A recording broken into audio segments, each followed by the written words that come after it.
சார்பாகவும் ஜெயகாந்தன் தோழர்கள் சார்பாகவும் வருக வருக என வரவேற்பதில் பெருமகிழ்வு கொள்கிறோம். இன்றைய நாளின் முதல் நிகழ்வான அறக்கயிறு நூலின் வெளியீட்டு விழாவிற்கு நூலின் ஆசிரியர் திரு டி.கே. சந்திரன் அவர்களை மேடையை அலங்கரிக்க அன்புடன் அழைக்கிறோம். அதனைத் தொடர்ந்து சமூக செயற்பாட்டாளர்கள் அறக்கயிறு நூலின் ஆங்கில பதிப்பை வெளியிட எடிட்டர் பி. லெனின் அவர்களை பெற்றுக்கொள்ளுமாறு மேடையில் உள்ள அனைவரையும் அன்புடன் அழைக்கிறோம். ஆங்கில பதிப்பை அறக்கயிறு நூலின் ஆங்கில பதிப்பை வெளியிட்ட அனைவருக்கும் நன்றி. ஒரு சந்தோஷமான செய்தி. என்னுடைய மிக நீண்ட கால நண்பரும் இப்பொழுது தமிழ் ஹிந்துனுடைய எடிட்டராக இருக்கிற அசோகன் எதிர்பாராமல் இந்த நிகழ்ச்சிக்கு வந்திருக்கிறார். அவரை அழைத்து இன்னும் இரண்டாம் பிரதியை அறக்கயிறினுடைய ஆங்கில பதிப்பின் இரண்டாம் பிரதியை எடிட்டர் லெனின் வெளியிட அசோகனை வாங்கி கொள்ளும்படி கேட்டுக்கொள்கிறேன். ஒரு அபூர்வமான சந்தர்ப்பங்கள் இப்படி நிகழும். ஆமா,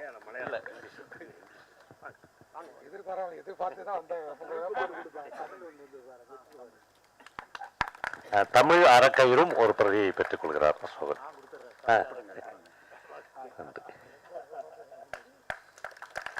வராமல் வந்தேன்னாரு. உண்மை எதிர்பார்த்துதான் வந்தேன், இவ்வளவு பேர் ஒரே இடத்துல பார்க்கணும்னு. வாழ்க வையகம், வாழ்க வளமுடன். இந்த நூலை வெளியிடுறது ஒரு விஷயம். அதுக்கு முன்னாடி சில சமாதானம்லாம் பண்ணணும்ல.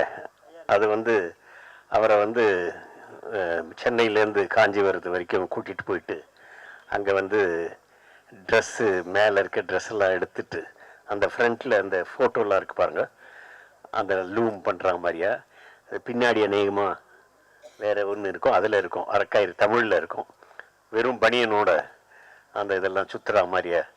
அதுதான் நாங்கள் எடுத்தது தான் அந்த ஃபோட்டோ. அதுதான் ஏன்னா லூமுன்னாலே அது தானே. ஸோ அந்த மாதிரி ஒரு விஷயத்த அவரை கூட்டிகிட்டு போயிட்டு அவரும் வந்தார். பனியனை கட்ட மாட்டேன்றாரு, சட்டையை கட்ட மாட்டேன்னு சொன்னார். இல்லை கட்டி தான் ஆகணும் அப்படின்னா அதுக்கப்புறம் பார்த்திங்கன்னா ஒரு ட்ரெஸ் இருக்குது.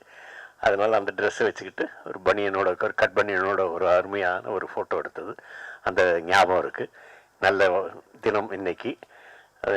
ஜேகேனுடைய ஒரு இதுவும் இன்றைக்கி நடக்கிறதுனால எல்லாமே வந்திருக்காங்க. ஸோ நிறைய நண்பர்களை நான் இங்கே 2.5 வருஷம் கோயம்புத்தூரில் தான் இருந்தேன். அவருடைய பாதுகாப்பில் தான் இருந்தேன். அவர் என்னை விடாமல் நீங்கள் இங்கே இருக்கணும் அப்படின்னாரு. அப்புறம் நான் எங்கேயுமே வீட்டிலே எங்கேயும் இருக்க மாட்டேன். அதனால் அவர்கிட்ட இன்னும் பறந்தேன். இருந்தாலும் அப்பப்போ பிடிச்சி வச்சுக்கிட்டேன், எதனா கொட்டிக்கிட்டே இருப்பார். அது மாதிரி ஒரு நல்ல மனுஷனுடைய ஒரு இதில் ஒரு புத்தகம் ரிலீஸ் ஆகிறது ரொம்ப வாழ்த்துக்கள். வாழ்க வளமுடன். டாக்டர் ராஜ் அவர்களை ஒரு சில வரிகள் பேசுமாக அன்புடன் அழைக்கிறோம். அனைவருக்கும் மாலை வணக்கம். திரு சந்திரன் அவர்களுடைய அறிமுகம் எனக்கு ஒரு 2 வருஷத்துக்கு முன்னே தான் கிடச்சிது. இந்த சுரிய குளிர்காலத்திலேயே அவர் ரொம்ப அந்நியமாக நெருக்கமாக பலரை பற்றி ரொம்ப ஆச்சரியப்பட்டேன், பெருமைப்பட்டேன். அவர் அறக்கயிறு தமிழ் புத்தகத்தை நான் படித்து பார்த்தேன். அது ரொம்ப டீப்பாக எழுதிக்கிறார். ஃப்ரம் ஹிஸ் சைல்ட்ஹுட் எப்படி முன்னுக்கு வந்தார், லூம்லேருந்து ஹவ் ஹி கேம் அப் இன் லைஃப்ங்கிறது. அதை படித்து நிறைய பேர் படிச்சிருப்பீங்கன்னு நினைக்கிறேன். அதை படித்து பார்த்தா எல்லாத்துக்கும் ஒரு உதாரணமாக இருக்கும்னு நினைக்கிறேன். வாழ்க்கையில் முன்னுக்கு வர்றதுக்கு hard work, dedication and diligence தான் முக்கியம். And you have a goal in life. அந்த கோல் டார்கெட் பண்ணி போனீங்கன்னா டெஃபினட்டாக எவ்ரிபடி சக்ஸஸ். அந்த மாதிரி சின்ன வயசுலேயே அவர் ஒரு கோலோட, விடாமுயற்சியோட, தன்னம்பிக்கையோட பாடுபட்டதற்கு அந்த அறக்கயிறு ஒரு உதாரணமாக இருக்கும். நீங்கள் படித்து தயவு பாருங்கள். இப்போ மலையாளத்துலேயும் இங்கிலீஷ்லேயும் வந்திருக்குது. அனைவரும் படிக்க வேண்டிய சமாச்சாரம். இந்த நிகழ்ச்சிக்கு நான் காலையில் எனக்கு பண்ணுறது இந்த மாதிரி மேடையிலே பேர சொல்லுவாங்கிற எதிர்பார்க்கல. Anyway it's my pleasure to be with you all the my best wishes to mister Chandran, to all the best wish and also for the audience today. Thank you very much. Good day. Thank you. Doctor Raju அவர்கள் கிட்டத்தட்ட 85 வயதை தொட்டிருக்கிறார். Coimbatore RS புரத்தில் Saravana clinic surgical கிளினிக்கினுடைய doctor, Madurai மருத்துவக் கல்லூரியில் oncology உட்பட புதிய துறைகளை தமிழகத்திற்கு கொண்டு வந்த பெருமைகள் இவருக்கும் உண்டு. இப்போது முதியோர்களுக்கான ஆரோக்கிய குடும்பம் என்பதை மாங்கரையில் நடத்தி வருகிறார் என்பதுதான் அடிஷனலான செய்தி. வருகை புரிந்த நஜீப் குஞ்சுபுரம் அவர்களை மீண்டும் வருகை என வரவேற்கிறோம். அதனைத் தொடர்ந்து அறக்கயிறு நூலின் மலையாள பதிப்பை வெளியிட சமூக செயற்பாட்டாளர் திருமதி உமா பிரேமன் அவர்களையும் பெற்றுக்கொள்ள சமூக செயற்பாட்டாளர் நஜீப் குஞ்சுபுரம் அவர்களையும் அழைக்கிறோம்.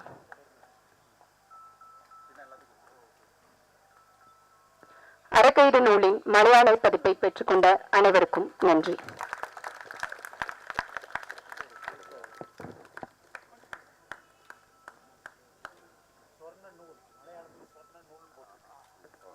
மலையாள பதிப்பில் ஸ்வர்ண நூல்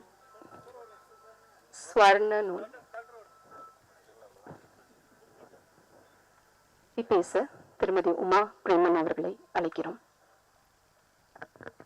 அனைவருக்கும் மாலை வணக்கம். சந்திரன் சாரை பற்றி தான் 2 சொல்லணும்னு ஆசைப்படுறேன். இது சுவர்ண நூலா சுவர்ண மனிதனா என்று எனக்கு தெரியாது. எப்ப எதை சொல்லுவாரு அப்படின்னு அதுவும் கூட கண்டுபிடிக்க முடியாது. திடீர்னு சொல்லுவாரு, நாளைக்கு இந்த மாதிரி இருக்க, இது செய்யணும், இது பண்ணணும் அப்படின்னு. அதனால எப்பவுமே நான் அவர் ஃபோன் அட்டென்ட் பண்றதுக்கும் அவர் மெசேஜ் படிக்கிறதுக்கு முன்னால அடுத்த ஒரு ப்ரோக்ராமுக்கு ரெடியா, அது என்னவா இருக்கலாம், எப்பவுமே இந்த வளர்ந்து வர அட்டப்படையில் இருக்கிற ஆதிவாசி குழந்தைகளை பத்தி திங்க் பண்ணும்போது சொல்லுவாரு, அவங்கள சஸ்டைனபிலிட்டிக்கு கொண்டு வரணும், அவங்களுக்கு நம்ம லூம் கற்றுக் கொடுக்கணும், அவங்கள நம்ம ஒரு ஏர்னிங் மெம்பர்ஸா மாத்தணும், அதுக்காக என்ன பண்ணலான்னு அவர் ஆசைப்படுற அந்த அளவுக்கு அவங்களுக்கு இன்ட்ரெஸ்ட் இல்லாதனால இத்தனை நாளா நான் சின்ன சின்ன விஷயங்கள் தான் செய்ய முடிஞ்சிட்டு இருக்கு. கண்டிப்பாக இந்த சுவர்ண நூல் என்னுடைய வாழ்க்கையில ஒரு அத்தியாயம் இதுல கொடுத்திருக்காரு, என்னை பத்தியும் சேர்த்து எழுதியிருக்காரு. ரொம்ப நன்றி. இன்னைக்கு மேடத்தையும் அவரையும் சேர்த்து பார்க்கும்போது எனக்கு எப்பவுமே ஒரு ஐடியலா என்ன திங்க் பண்றாங்க, எப்படி யாருக்கு என்ன பண்ணணும் அப்படிங்கறத பத்தி எல்லாம் முன்ன இப்படிதான் பண்ண போறேன், இதைத்தான் பண்ண போறேன்னு அவருக்கு அப்ப என்ன செய்யுதுன்னு தோணுதோ அதை இம்மீடியட்டா யாருக்கா இருந்தாலும் செய்து கொடுக்கறாரு. அது ஒரு பெரிய ஹியூமனிட்டி மட்டும் இல்ல, மற்றவங்களுக்கு எதிர்பாராமல் கிடைக்கிற சந்தோஷம். என் ஸ்கூல்ல படிக்கிற குழந்தைகளுக்கா இருக்கட்டும், வெளியே இருக்கிறவங்களுக்கா இருக்கட்டும், எப்பவுமே அவர்கிட்ட இருந்து ஒரு என்னை கூப்பிட்டு இந்த புக்கு ரிலீஸ் பண்ண அவர் அவசரம் கொடுத்ததுக்கு. பேசிக்கலி நான் மலையாளி, அதனால உங்களுக்கு தமிழ் தான் என்னோட படித்ததெல்லாம் இருந்தாலும் கொஞ்ச நாளாக பேசாமல் இருந்ததுனால சின்ன ஒரு பிரச்சனை இருக்கும். அனைவருக்கும் நன்றி. தங்களது உரைக்கு நன்றி. அடுத்த நிகழ்வாக சமூக செயற்பாட்டாளர் நஜீப் குஞ்சுபுரம் அவர்களை ஒரு சில வரிகள் பேசுமாறு அழைக்கிறோம். பெரிய சந்தோஷம் இருக்குது. நான் மலையாளம் கொஞ்சம் சொல்லட்டுமா? ശരി. എനിക്ക് പോണ വാരം ഒരു അനുഭവം ഉണ്ടായി, അത് ഞാൻ சொல்லிக்கலாம். என்னோட வாட்ஸ்அப்பில் நான் ஒரு ஸ்டாட்டஸ் போட்டாச்சு. ஜலாலுத்தீன் ரூமின்னு சொல்லிட்டு பெரிய ஒரு ஸ்காலர் இருந்தது, உங்களுக்கு தெரியும். அவர் நம்ம பிரதிசந்தியில் கீழே தான் ஆண்டவன் நிதி வச்சிருக்குன்னு சொல்லிட்டு ஒரு கோட் இருக்குது அவரோட. நம்ம நிறைய பிரச்சனை இருக்கிறவங்க நிறைய பேர் இருக்குது, அதுக்கு கீழே தான் ஆண்டவன் அதில் கீழே நிதி சூழ்ச்சி வச்சிருக்குன்னு சொல்லியிருக்கு. அப்படி தானே சொல்லும். அப்போ அது ஸ்டேட்டஸ் போட்டு காலையில் ஒரு 9 மணிக்கு அதுக்கு கீழே ஆண்டவன் ஒரு ரொம்ப மோசமான ஆளுன்னு சொல்லிட்டு அதுக்கு கீழே ஒரு மெசேஜ் வந்துடுச்சு. அப்போ நான் அவருக்கு பதில் சொல்லியாச்சு, என்ன பற்றி இருக்கு, எந்த பற்றின்னு சொல்லிட்டு என்ன ஆச்சுன்னு சொல்லிட்டு ஒரு மெசேஜ் அங்கே போட்டாச்சு. அதுக்கப்புறம் அவர் எனக்கு பேசணும்னு சொல்லியாச்சு. எனக்கு புரியல. அப்புறம் தான் அவரை கூப்பிட்ட டைமில் அவர் நிறைய ரொம்ப சங்கடமாக பேசியாச்சு, அளந்துட்டே இருக்கு. அப்போ அன்னைக்கு அவரோட 16 ஏஜில் ஒரு பொண்ணு இருக்குது அவருக்கு. ரெண்ட் கொடுத்துட்டு ஒரு 5 months ஆச்சு. இன்ட்ரெஸ்ட்டுக்கு வட்டி பலிசாவுக்கு பணம் வாங்கிட்டு திருப்ப கொடுக்காம வந்து அவர் வந்து தொந்தரவு பண்ணிக்கிட்டே இருக்கு. அது நிறைய அளந்துட்டு பேசி நான் என்னோட டாக்டர்கிட்ட சொல்லி அவரை கொஞ்சம் கூப்பிட்டுட்டு நீ கொஞ்சம் பேசணும், அவர் கொஞ்சம் ஆஸ்வாசமாக பேசுங்கன்னு சொல்லி என்னோட மகளுக்கு நான் அவரோட நம்பர் கொடுத்தாச்சு. அப்போ அவர் மகள்கிட்ட சொல்லியாச்சு, இன்னைக்கு டுடே நான் வந்து சூசைட்ஸ் பண்ணதுக்கு முடிவெடுத்துட்டு இருக்கிற டைமில் தான் அந்த ஸ்டேட்டஸ் பார்க்குது. அந்த டைமில் தான் அந்த ஸ்டேட்டஸ் பார்க்கும்போது நான் ஆண்டவன் ரொம்ப மோசமான ஆளுன்னு சொல்லிட்டு பதில் சொல்லியாச்சு அந்த இதுக்காக. அப்புறம் மகள் எனக்கு கூப்பிட்டேன், இந்த மாதிரி தான் அவர் பேசுது, ரொம்ப பிரச்சனை தான். ரெண்ட் கொடுக்காம வந்து 2 ஹவுஸ் ஓனர் வந்து ரொம்ப தொந்தரவு பண்ணுது. அது போக வந்து இந்த இன்ட்ரெஸ்ட்டுக்கு பணம் வாங்கிட்டு அவர் வந்து இவரை ஹராஸ்மெண்ட் பண்ணிகிட்டே இருக்கு. 16 ஏஜ் மகள் வந்து நல்லா படிச்சுட்டு இருக்கு, SSLC பாஸ் ஆகிருக்கு. அவர் படிக்க வைக்கிறதுக்கு என்ன பண்ணணும்னு தெரியாமல் அவர் ரொம்ப பிரதிசந்தியில் இருக்கு. அந்த டைமில் தான் இந்த ஸ்டேட்டஸ் பார்க்குது அவர். நம்ம நினைக்கிறதோட அப்புறம் தான் எல்லாமே நடந்துட்டு இருக்கு. ஏதோ ஒரு ஸ்டேட்டஸ் அப்போ முன்னாடி ஏதோ ஒரு 1 இயர் பேக் என்னோட நம்பர் என்னோட ஃப்ரெண்டு ஆலப்புழையில் இருந்த ஒரு அட்வொகேட் மனோஜ் அவருக்கு என்னோட நம்பர் கொடுத்துருக்கு. அது அவர் சேவ் பண்ணி வச்சிருக்கு. அது என்னை கூப்பிடல, அது அவரை யாருன்னு எனக்கு தெரியல. ஏதோ என்னோட நம்பர் இருக்கிறதுனால தான் அவர் என்னோட ஸ்டேட்டஸ் பார்க்குது. ஏதோ ஒரு லேடி தான் அந்த ஸ்டேட்டஸ் பார்த்த டைமில் ஆண்டவன் ரொம்ப மோசமான ஆள், நிறைய பிரச்சனை வந்துகிட்டே இருக்குது, அதனால ஆண்டவன் சொல்லிட்டு ஒருத்தர் இல்லைன்னு சொல்லிகிட்டே இருக்கு அவர். அந்த டைமில் தான் ஜலாலுத்தீன் ரூமியோட இந்த கோர்ட் அவர் பார்க்குது. இந்த மாதிரி நிறைய பிரச்சனை இருக்கிறது கீழே தான் ஏதோ நிதி இருக்குதுன்னு சொல்லிட்டு அந்த கோர்ட் அவர் பார்க்குது. நான் அவரை கூப்பிடுது, என்னோட மகள் அவரை கூப்பிடுது. ரொம்ப ஆஸ்வாசமாக ஃபஸ்ட் டைம் தான் என்ன பற்றி இருக்குது எந்த பற்றின்னு யாரோ ஒருத்தர் அவர்கிட்ட கேட்குனது ஃபஸ்ட் டைம் தான். நான் இந்த சந்திரன் சாரு, பவா, உமா எல்லாரும் இருக்கிற வேதியில் நான் சொல்கிறது, நம்ம பக்கத்துக்குள்ளே இருக்கிறவங்க நம்ம கொஞ்சம் பார்க்கறதுக்கு கொஞ்சம் நம்ம மனசு கொஞ்சம் ஓப்பன் பண்ணி வைக்கணும். சந்திரன் சார் அந்த மாதிரி ஒரு ஆள் எனக்கு ரொம்ப பழக்கம் இருக்குது. வேறு 2-3 தடவை பார்த்துருக்கு, பேசியிருக்கு. நம்ம வீடுக்கு சுட்டும் இல்லாட்டி நம்ம ஒர்க் பண்ணின இடத்துக்கு சுட்டும் நிறைய பேர் இருக்குது. ஏதோ முகம் வாடி யாரோ ஒருத்தர் இருந்தால் போய் கொஞ்சம் ஒரு டச், பஸ், அது மட்டும் போதும். அதுக்கு நமக்கு பட்டணம் இந்த சாயந்தரத்தில் உங்களெல்லாம் பார்க்க முடிஞ்சதுக்கு எனக்கு ரொம்ப சந்தோஷம் இருக்குது. என்னோடய தமிழ் உங்களுக்கு தெரியுமா இல்லைன்னு தெரியல, எப்படியே இருந்தாலும் ரொம்ப சந்தோஷம் இருக்குது உங்களை வந்து பார்க்க முடிஞ்சதுக்கு. நான் ஒரு வாட்டி கூடி சொல்லுது, நம்ம சுட்டு இருக்கிறவங்க நம்ம வீட்டில் இருந்தால் போலும், நம்ம ஒய்ஃபு இல்லைங்கில் அம்மா மகள் யாரோ ஒருத்தர் முகம் கொஞ்சம் வாடி இருக்கும்போது கொஞ்சம் ஒன்று டச் பண்ணதுக்கு மட்டும் நம்ம மனசு ஓப்பன் பண்ணணும்னு மட்டும் சொல்லிட்டு நான் நிப்பாட்டணும் சொல்லுங்கள். அழகியதொரு தமிழ் கலந்த மலையாளத்தில் உரையாற்றிய நஜீப் குன்றி அவர்களுக்கு நன்றிகள். அதனைத் தொடர்ந்து ஏற்புரை வழங்க அறக்கயிற்றின் அதுக்கு முன்னாடி இவருக்கு பின்னாடி ஒருத்தர் இருக்காங்க இல்லையா, இவர் கூடவே யாருன்னு தெரியாது, அவங்க வந்து உட்காந்துருக்காங்க. ஏன்னா லேடிஸு அங்கங்கே பிரிஞ்சு உட்காந்துருக்காங்க. கொஞ்சம் எழுந்துருங்க நீங்கள். ஏன்னா அவங்களும் ஒரு பாட்டு, அவங்க தான் அவங்களுடைய மனைவி. அவங்க வந்து இந்த மேடையை அலங்கரிச்சா கொஞ்சம் நல்லது. வாழ்த்துக்கள்.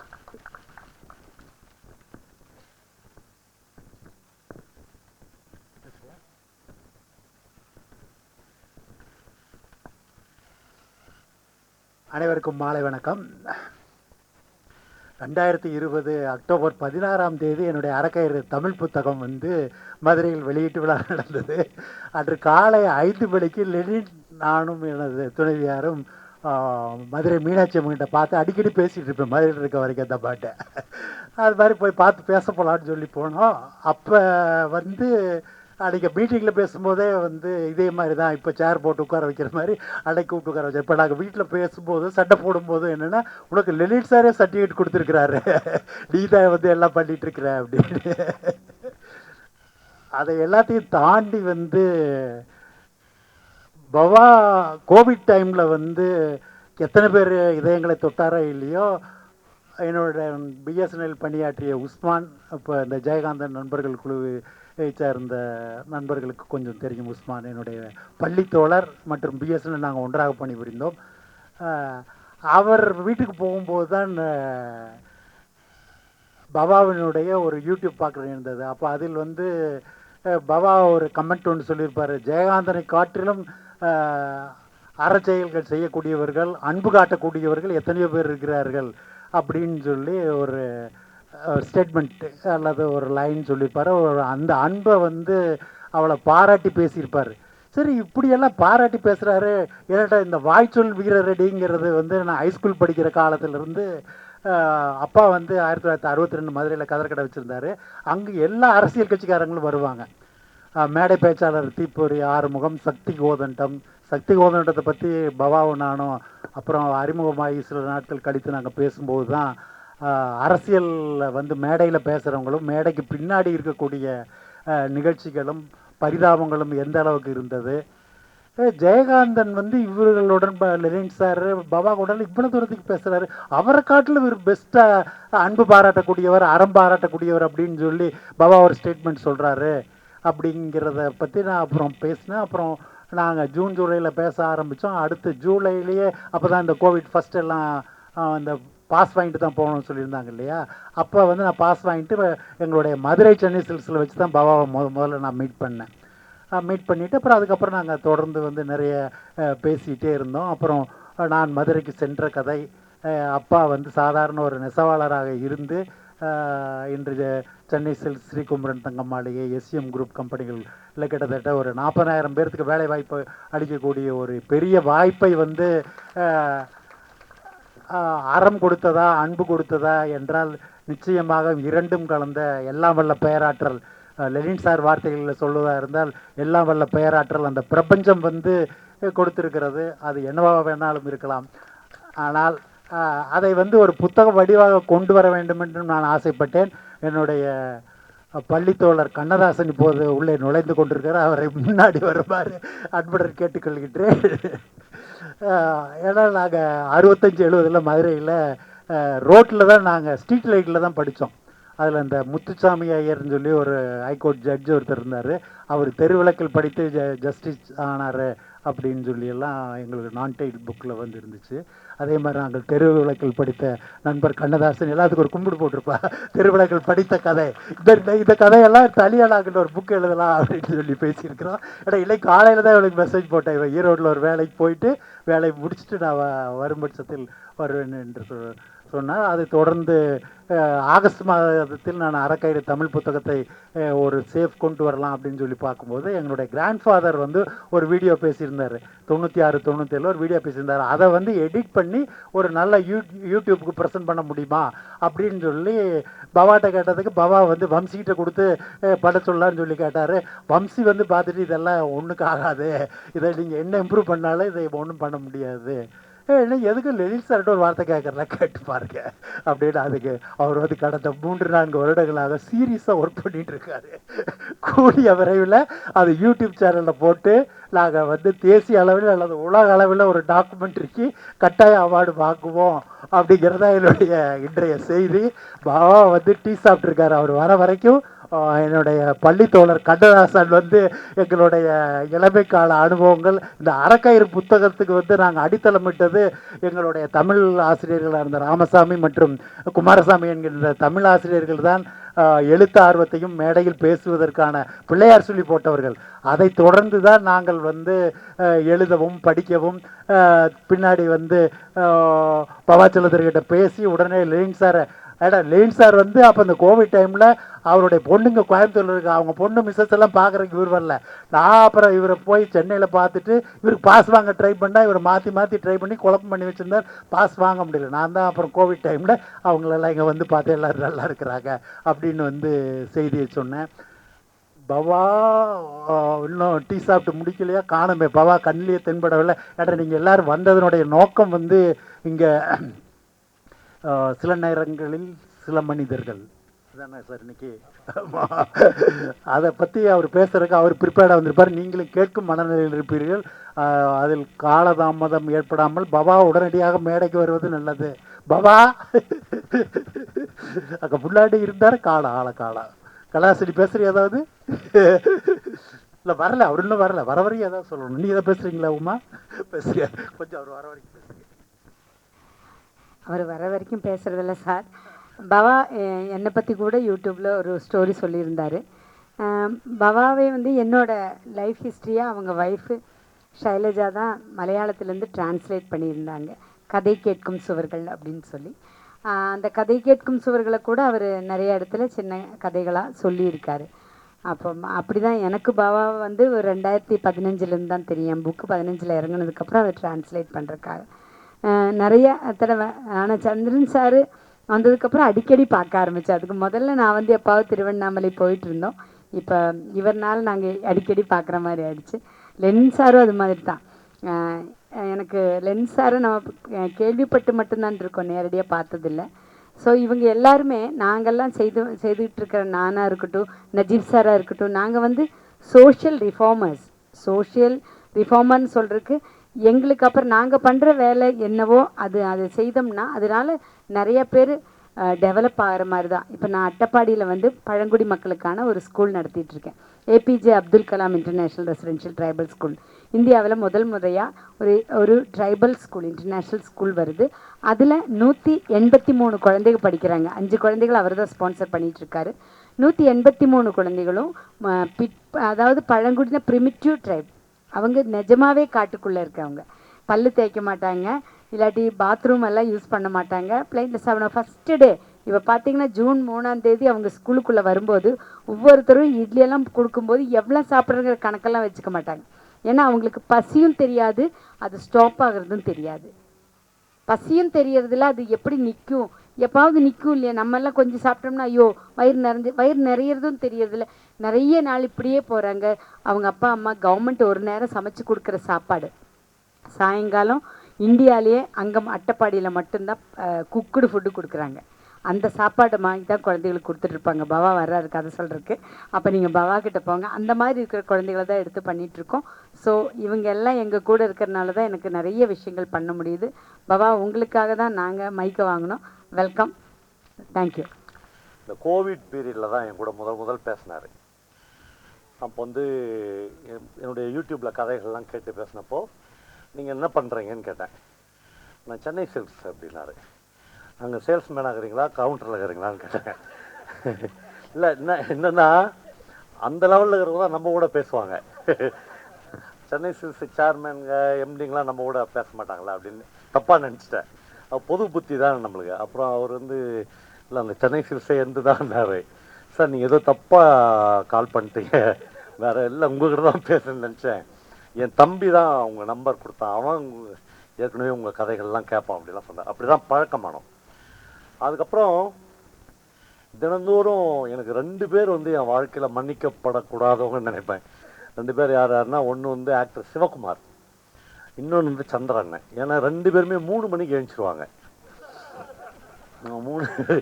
3 மணிக்கு எழுந்திச்சிட்டாருன்னா நான் கரெக்டாக பார்ப்பேன். 3 மணி ஆனால் சந்திரன் வந்து லைட் எரியும் அவருக்கு. அவர் வந்து இன்றைக்கி தங்கம் ரேட் உலகத்தில் என்ன அப்படின்னு செக் பண்ணுவார். அவர் வந்து இப்போ எப்படி யோகா பண்ணலாம், யாரெல்லாம் எழுப்பி விடலாம் அப்படின்னு, இன்னுமா தூங்குற எழுந்துருன்னு என்னை எழுப்பி யோகாலாம் பண்ண வைப்பார். இவங்க 2 பேர் ஃபோனும் பார்த்தா அப்படியே எனக்கு வந்து தூக்க போய் 2 பேர்கிட்ட இப்படி மாட்டிக்கணுமே வயசானவங்ககிட்ட அப்படின்னு தோணும். அதுக்கப்புறம் உரையாட ஆரம்பித்தோடனே இந்த 2 பேரும் வந்து இவர் வந்து பயங்கரமாக அவர் வந்து பேசுறது எல்லாத்தையும் எழுதிட்டாரு, புத்தகங்களாக வந்துடுச்சு.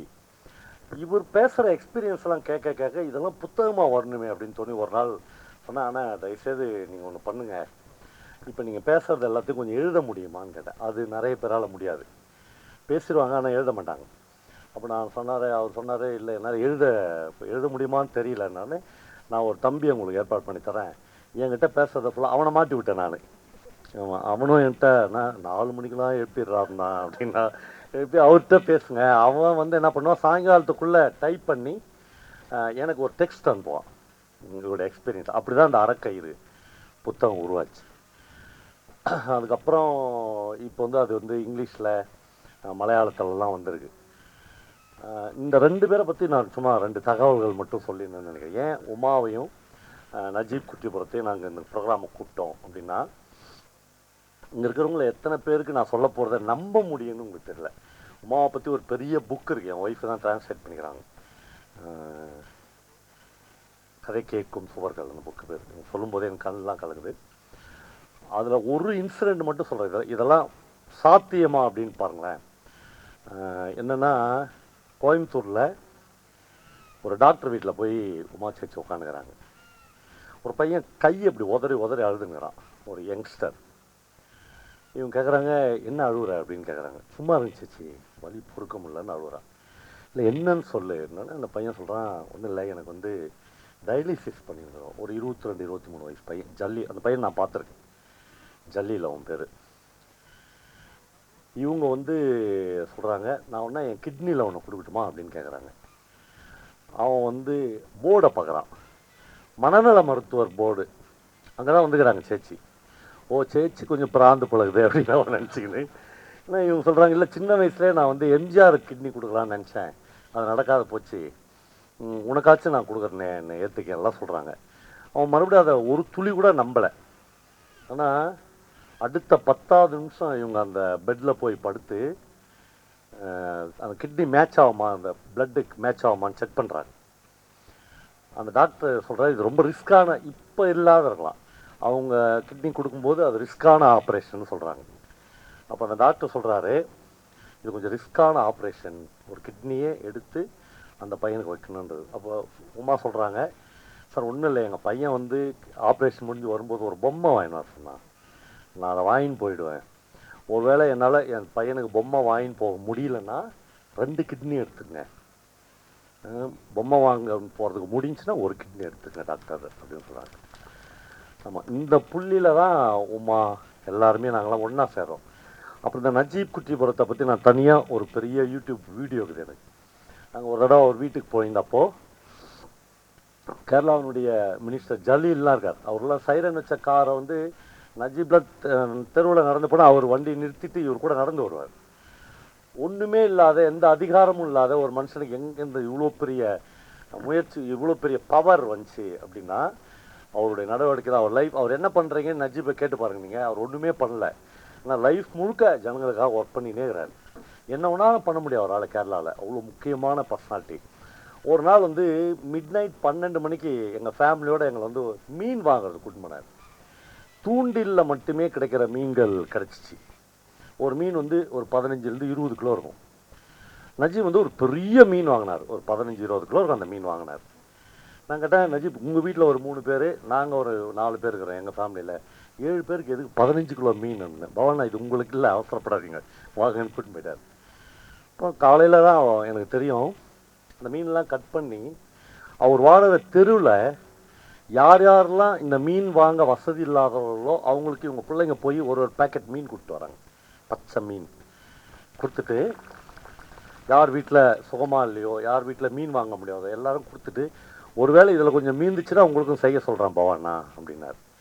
இந்த ஆள் தான்டா நம்ம கூட இருக்க வேண்டியது அப்படின்னு எனக்கு தோணுச்சு. இந்த மாதிரி நிறைய அவர் வந்து அங்கே இலா அப்படின்னு ஒரு ஃபவுண்டேஷன் வச்சுருக்காங்க. அதெல்லாம் இந்தியாவின் கனவுல ஒன்றுன்னு எனக்கு தோணுது. நீங்கள் இங்கே இவ்வளோ பக்கத்தில் இருக்கிற நம்ம குச்சிபுரத்தில் தான் இருக்கார் அவர். ஒரு 2 மணி நேரம் ட்ராவலில் போயிடலாம். அந்த இலாலாம் போய் பார்த்தீங்கன்னா சொர்க்கமே இருக்கும். அந்த முதியோர்களுக்கு, வயசானவங்களுக்கு, ஒரு வேளை சாப்பாடு போட முடியாதவங்களுக்குலாம் அப்படி உள்ளகிறவங்களாம் அவங்க இல்லை, யாரோ 7 ஸ்டார் ஹோட்டலில் இருக்கிற மாதிரி இருப்பாங்க. அவங்க எல்லாமே அவ்வளோ வசதிகளோடு வச்சு அவங்க பாதுகாத்துக்கிறாங்க. ஒரு பெரிய டீம் அவர்கிட்ட இருக்கு. இந்த இடத்துக்கு போயிருக்க வேண்டியவர் தான் சென்னை சில்க் சந்திரன். என்ன கேட்டால் அவருக்கு தெரியாமல் ஜவுளி கடை ஆரம்பிச்சிட்டாரு. ஆனால் இந்த இடத்துக்கு மெதுவாக வந்துனுகிறாரு அப்படின்றதுக்கு தான் நிறைய பேர் எங்கள் கூட சேரவே விட மாட்டாங்க. அவங்க வீட்டிலலாம் அக்கா வந்து இவனுக்கு கூட போனேன்னா அவ்வளோதான் அப்படின்னு சொல்லுவாங்க. அக்காலாம் அனுமதிச்சிட்டாங்க, இனிமேல் நான் ஆகிட போது வாழ்க்கையில் பார்த்துட்டோம் அப்படின்னு விட்டாங்க. அதனால் இதான் இந்த டீம். அதே மாதிரி லெனின் சாரை பற்றி நான் ஒரு வீடியோ போட்டிருந்தேன். ஒரு வீடியோ மனிதர்களுடைய வாழ்க்கை எப்படி இணைச்சிக்குதுன்றதான் எனக்கு ஆச்சரியமாக இருக்குது. லெனின் சாருடைய லைஃப் பற்றி நான் ஒரு வீடியோ போட்டிருந்தேன். அதை பார்த்துட்டு சந்திரன் வந்து நம்முடைய வயசான காலத்தில் இந்த ஆள் கூட தாண்டா நம்ம ட்ராவல் பண்ணோம் அப்படின்னு நினச்சி அவங்க 2 பேர் தான் இப்போ 2 பேரும் கிட்டத்தட்ட இந்த சித்தர மனப்பான்மை தான். அந்த சித்தர்கள் போவாங்கள்ல அந்த மாதிரி ஒரு மனப்பான்மையில் அவங்க 2 பேரும் ட்ராவல் பண்ணியிருக்கிறாங்க.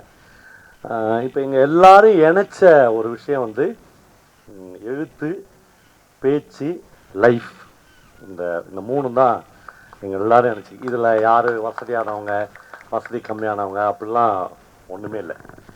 அப்புறம் இங்கே உட்காந்துக்கிறவங்க தான் இந்த லைஃப்பில் முக்கியமானவங்க நான் என்றைக்குமே நினைக்கல. இதுக்குள்ளே இருக்கிறவங்க இதை விட 100 மடங்கு உன்னதமானவங்க இங்கே எதிரில் உட்காந்துக்கலாம். ஆமாம், ஒரு செகண்டில் இதுலேருந்து பல பேர் இங்கே வந்துடலாம், நாங்கள் அங்கே போயிடலாம். இதுதான் லைஃப். ஒருபோதும் தீர்மானிக்கப்பட்ட இவங்க தான் பெஸ்ட் அப்படிலாம் ஒன்றுமே கிடையாது. ஆனால் என்னென்னா, ஒரு சென்னை சில்க்ஸ் மாதிரியான ஒரு மிகப்பெரிய நிறுவனத்தினுடைய அதிபர் வந்து ஒரு புத்தகம் எழுத முடிஞ்சுன்ற அந்த மனநிலை இருக்குல்ல, அதுதான் ரொம்ப முக்கியம். அது எல்லாருக்காலையும் வாய்க்காது. அதை விட எனக்கு ரொம்ப முக்கியமாக இருக்கிறது புத்தகம் வாசிக்கிறது. அவர் ஜெயமோகனுடைய வெப்சைட்டில் அப் டு டேட் வாசிக்கிறவர். டெய்லி என் கூட அதை பற்றி நான் அப்படிலாம் வாசிக்கிற ஆள் கிடையாது. நாங்கள் 2 பேரும் அப்படி பேசிக்குவோம், அப்படி விவாதிப்போம். அதுக்கு பெரிய உறவு ஒன்று இருக்குது அவருக்கு. அது என்னென்னா, ஜெயமோகனும் அவரும் பிஎஸ்என்எல்ல 13 வருஷம் ஒன்றா வேலை பார்த்துக்கிறாங்க ஆரம்பத்தில். அது ஒரு தனிப்பட்ட உறவு இருக்குது அவங்களுக்கு. இந்த ஒரு அருமையான சந்தர்ப்பமாக இதை நான் நினைக்கிறேன். அவருடைய மகன் வினீத் அவருக்கு வந்து நாங்கள் ஒரு நன்றியை தெரிவிச்சுக்கிறோம். ஏன்னா அவர் தான் எங்கள் அப்பாவுக்காக இதை நான் பண்ணோம்.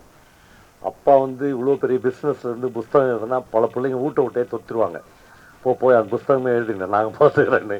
ஆனால் ஒரு பிள்ளை வந்து எங்கள் அப்பாவுக்கு நான் இதை செஞ்சிடறேன் அப்படின்னு சொல்கிறது ரொம்ப பெரிய கிரெடிட்டாக நான் பார்க்குறேன்.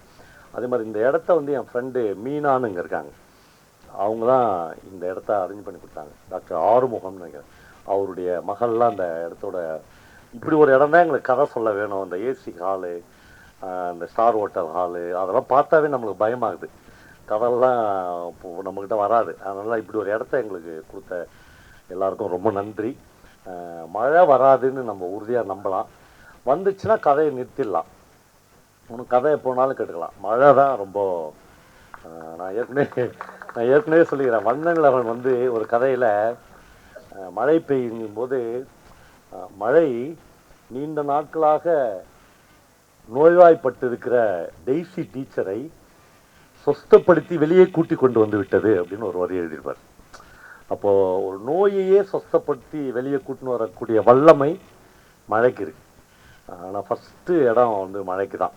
அப்புறம் தான் கதை, ஜெயகாந்தன் எல்லாமே செகண்ட் பிளேஸ் தான். அதில் எல்லாருக்கும் ரொம்ப நன்றி. இவ்வளோ பேர் எங்கள் பேச்சை நம்பி வந்திருக்கீங்க. எனக்கு நல்லா ஞாபகம் வருது. நாங்கள் வந்து முதல்ல ஒரு கூரை வீட்டில் இருந்தோம்.